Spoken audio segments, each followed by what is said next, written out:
आपका नाम? मोहम्मद शफीकुल इस्लाम। आप कहाँ रहते हैं?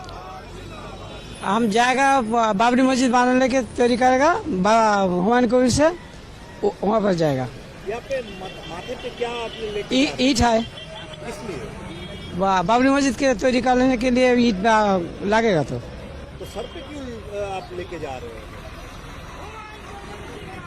सर पे क्यों? मतलब गाड़ी से भी जा सकते थे आप। हम आ रहा है रात में गाड़ी में आए 11 बजे, तो घूमेगा ट्रेन स्टेशन में, सुबह हो जाएगा तो हम हट के लिए चले जाएगा। तो कितना कष्ट भी तो आपको हो रहा होगा, इतना दूर आप पैदल चल रहे हैं। कोई कष्ट नहीं है हमारा,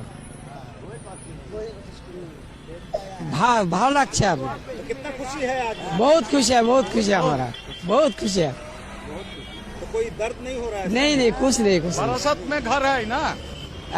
उत्तर बारासात, टाकी रोड, कोयरा कदमगाछी, हाटखोला। कितना बड़ा बात है ये। आज जो है बाबरी मस्जिद का जो है फाउंडेशन लेड जो है होने जा रहा है। बहुत बड़ा है।